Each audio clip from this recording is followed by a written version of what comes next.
Hi everyone, this is Neeraj here. Thanks everyone for joining my channel Clicks to Reels. Today we are going to continue our Lightroom mobile editing series. We looked at different masks as an option.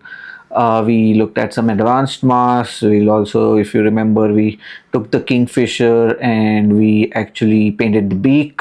We painted the eyes using the mask. We did some radial mask. We did some linear masks. So we are going to continue a little bit, actually not continue, but we are going to take a break from the masks for some time and maybe a couple of series, and we are going to look at some of the things that I promised last time, especially the watermark portion, and also how to download, what are the different options there.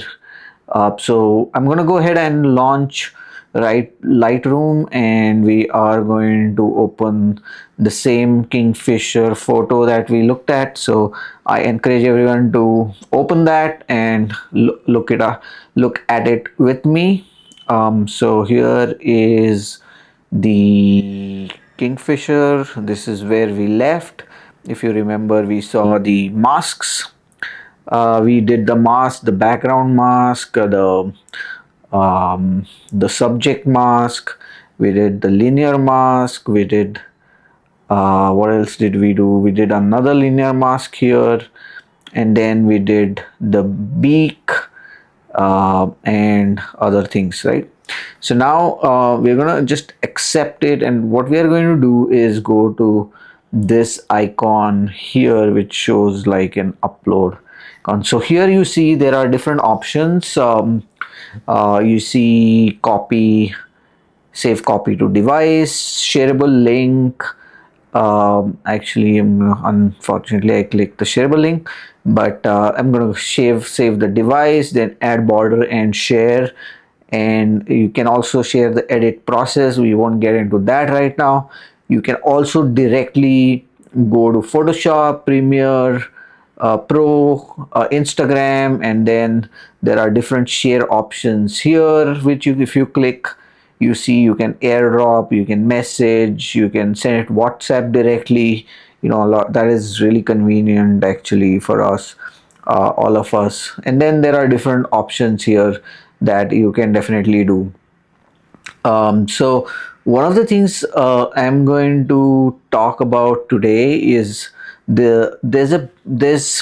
um, there's a big shortcoming, or there's a shortfall rather I should say, with Lightroom, is you can't save the picture with a watermark and at the same time you can also give the border, right? So basically you have to give the watermark first and then re-import the image into Lightroom and then give a border, or the other way around. So we look at that process. So but let's look at this gear option here right next to save copy to device. I'm going to click on that.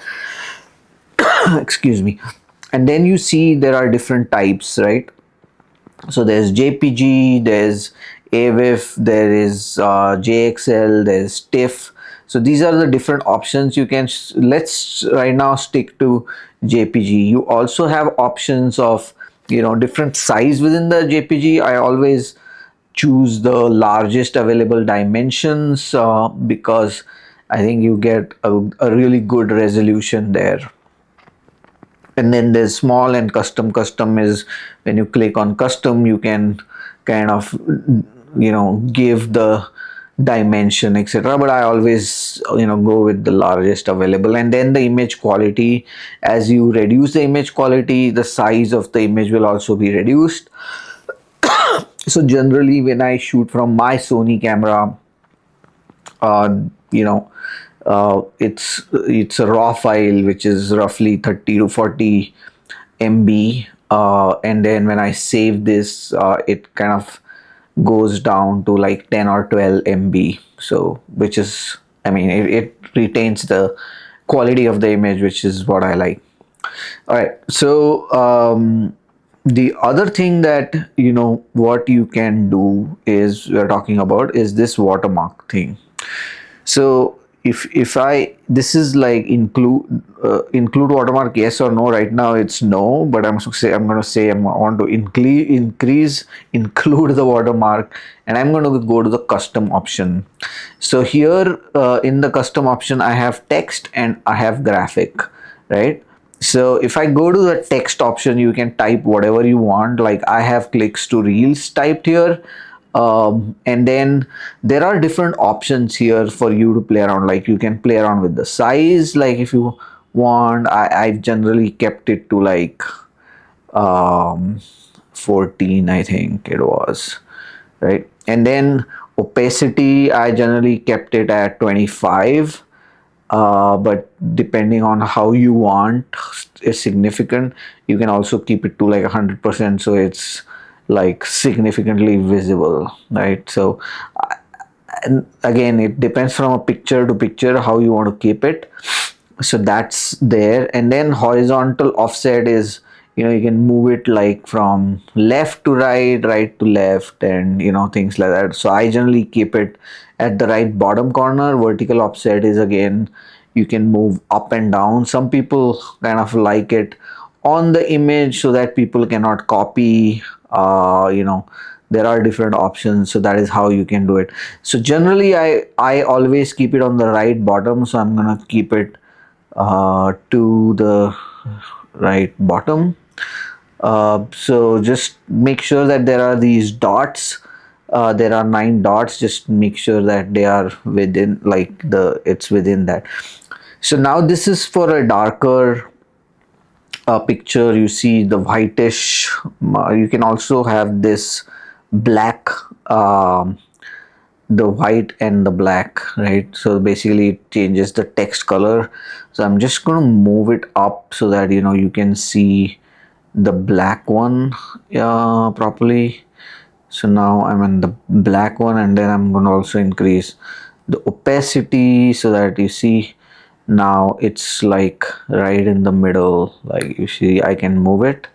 So basically it has changed the font color to black, but I'm gonna go back to white one, and then I'm gonna decrease the opacity, and I'm gonna move it to where it was. So that is where I like.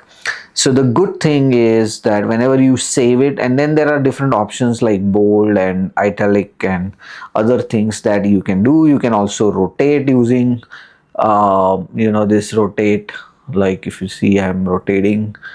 So it's up to you how you want your watermark depending on the image. So okay, so that is the text watermark. So there is another one called as graphic, where you can actually upload a graphic. So I have like this one. So here again, so this is the image. Again, the same thing. Either you want to opaque, less opaque, horizontal. So there are 2 options you can do. Whether you create your own logo and you can do it, or you can just use the text and create that. So I've just gone with the text, and I'm using that text. So every time I save it, it's gonna be like, it's gonna save that watermark every time. So I'm just gonna say yes, and now when I say copy to device, like this one here, copy to device, it I don't know, like, copy to device. Okay, so I need to like go online, so it won't let you save. So like copy to device, and it will just save it to your photos, right? So it'll go to your photos, and this is this is a quick tutorial about the saving the image with the watermark. So I hope this answers a lot of questions you had in your mind about watermarks, how to add watermarks to the picture. So let's quickly also look at the borders, right? So this is the border. So you can add the border. I'll have another detailed tutorial on borders later, but my point was that when you save the copy to device, it doesn't save the border along with the watermark. So you can either have a watermark or a border saved, right? And then you again re-import it in Lightroom, and then save only the border so that it has the watermark with the border. So it's just an extra step that you have to do.